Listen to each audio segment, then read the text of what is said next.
Welcome to the deep dive. Today, our mission feels, well, pretty immediate. Critical, actually. We're looking at this time-sensitive advisory from October 22nd, 2025. It's about Tropical Storm Melissa. Yeah, near Jamaica. And we need to turn this into a really clear, actionable guide for property owners there. Because, time is everything in these situations. It really is. Our listener needs a breakdown that's practical. Like, what's the threat right now? And what's that checklist you need to be running through, like, today, to protect your property, your assets? We've got to get this right. Okay, let's unpack this. This is, it's a classic scenario, really. Acting fast with maybe not all the information you'd ideally want. Right. So our job here is to merge the weather intel, the wind speeds, the path projections with the safety steps from the advisory. And honestly, given how unpredictable these storms are, that checklist, it's almost more important than the forecast itself. Preparation is just always your best bet. Okay, let's start with that snapshot then. October 22nd update. Melissa's a tropical storm, South Central Caribbean. What are the current numbers we're dealing with? Okay, the facts right now. Maximum sustained winds are around 50 miles per hour. That's 80 kilometers per hour. Okay. And the key alert for Jamaica is a tropical storm watch. That means storm conditions are possible within, say, the next 48 hours. Possible. That's the word, isn't it? Because the advisory warns it could ramp up. It's not necessarily staying at 50 miles per hour. No, definitely not. And what's interesting, or maybe worrying, is the forecast explicitly says it could strengthen into a hurricane. Right. That hinges on things like warm sea surface temperatures and, this is crucial, low wind shear. Okay, low wind shear. For listeners maybe not glued to the weather models, quick reminder. Yeah. What does that mean for Melissa? Why is low shear bad? It's basically about stability for the storm. Wind shear is when the wind changes speed or direction as you go up in the atmosphere. High shear kind of rips the storm apart. It disrupts the structure. But low shear, it lets the storm organize itself vertically, stack up, pull in all that energy from the warm water below. Got it. So it can power up faster. Exactly. If those conditions stick around, Melissa could be a much stronger system by the time it nears the island, potentially late this week. The window for getting ready is definitely closing. You can really feel that urgency. Now, usually with storms, everyone focuses on the wind speed, category 1, 2, 3. Yeah, the headline number. But this advisory, it really hammers home a different threat. One that maybe counterintuitively causes more damage sometimes. It sounds like we should be maybe more worried about the sheer volume of water. Precisely. That's often the real killer in these events, structurally speaking, the deluge. We tend to underestimate just how destructive heavy, prolonged rain can be. The advisory is clear. Heavy rainfall is a major threat here. And the predictions back that up. Eastern Jamaica could see several inches. And it says even higher totals if Melissa slows down, which is a real possibility, right? It is. Slow-moving storms are notorious rainmakers, and even Western Jamaica is warned about 2 to 4 inches. And looking wider helps understand the scale. Yeah, look at Hispaniola, which is in the general path. They're bracing for potentially 5 to 10 inches. Wow. When you're talking about that much water, half a foot or more, forget a few lost shingles. You're worried about erosion, foundation problems, serious flooding inside buildings. That leads straight to those other hazards mentioned. Flash floods, landslides, and the coastal issues too. Rough seas, rip currents, dangerous waves. And those coastal conditions, they don't wait for the storm center. Right. The outer bands alone can start chewing away at beaches, causing erosion, especially if you combine it with high tides. Big factor for anyone right on the coast. Okay, so the threat is clear. The timeline is now. Let's get to the action plan. Yeah. The property protection playbook, let's call it.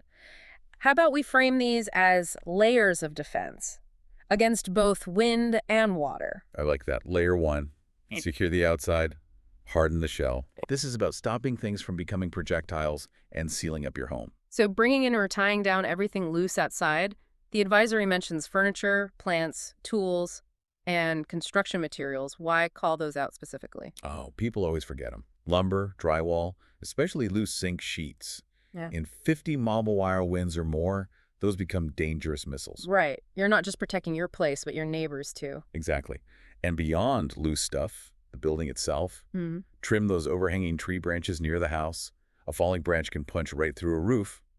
And crucially, check your roof coverings. Shingles, tiles, those zinc sheets, again, make sure they're firmly attached. Any loose edge gives the wind something to grab onto, and then The whole thing can go. potentially, yeah. And for coastal properties? The environment itself is the first defense line. Correct. Clear debris off the beach. Yeah.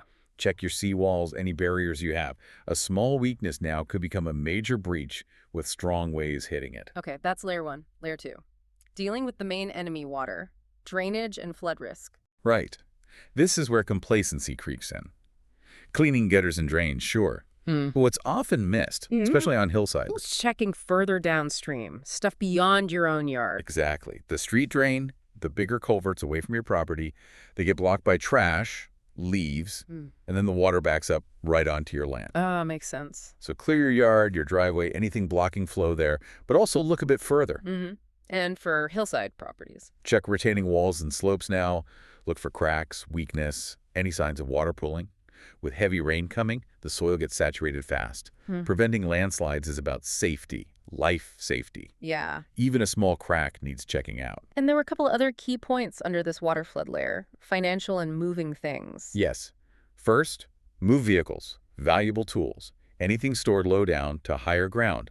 Don't wait. Get that car out of the basement garage today. Right. Second, check your insurance. Do you have storm coverage? Is flood damage separate? Know what you're covered for before anything happens. Smart. Okay, layer 3. Utilities and emergency systems. Keeping things running if the power goes out. Charge everything. Phones, power banks, laptops, radios. Now, power could be out for days. If you have a generator, get extra fuel and test it. Make sure it runs safely. Know how to ventilate it properly. And the emergency kit, the advisory listed specifics. The basics, yes. Flashlight, batteries, water, non-perishable food, first aid. But the detail not to miss. Waterproof storage for documents. Important papers. Yeah, deeds, insurance, medical records, birth certificates. Keep them dry and safe. And water sources. If you use rainwater tanks or wells, make sure they're covered, protected from contaminated runoff. And just in case, double check your evacuation route. Is it clear? Accessible. Okay. Layer 4 wasn't detailed much in the source, but it's crucial. During and after the storm, what do you do when it actually hits? During the storm, it's simple. Stay inside. Stay away from windows. And absolutely do not drive or walk through floodwaters. Turn around, don't drown. We all know it, but people still risk it. A few inches of moving water can take a car. Floodwater hides debris, open manholes. It's incredibly dangerous. If the winds really pick up, get to the most secure interior room. Closet, hallway, away from outer walls. And after it passes, everyone wants to rush out. Wait for the official all clear first. Then, safety check. Watch for down power lines, assume they're live. Look for sharp debris, unstable structures. Safety first. Then documentation for insurance. Yes. Hopefully you took before pictures now. Good tip. Then take detailed photos and videos of all the damage before you clean up anything. Document everything. This is your evidence for the insurance claim. It speeds things up immensely. So this whole playbook relies on starting now, even though Melissa's exact path is still a bit fuzzy? That uncertainty is exactly why you start now. The path could shift. It could slow down, meaning even more rain. You can't wait for a hurricane warning to start securing things. Which brings us to the official updates. This advisory is great, but it's not the final word minute by minute. Absolutely not. You have to follow the official instructions from the authorities. Right. That's the Jamaica Meteorological Service, the National Hurricane Center, the NHE and ODPM, the Office of Disaster Preparedness and Emergency Management. Trust their guidance as things change. Okay. This has been a really focused deep dive. The big takeaway seems clear. Act early. That's the best protection. Even if Jamaica doesn't get a direct hit, those outer bands can still cause major problems. Floods, landslides, strong winds. So what does it all mean? I think the advisory really highlights that we need to prepare not just for wind, but for the damage water can do. The flooding, the ground saturation, that's the vulnerability Melissa really exposes. Yeah. And that raises a bigger question, doesn't it, beyond just this storm?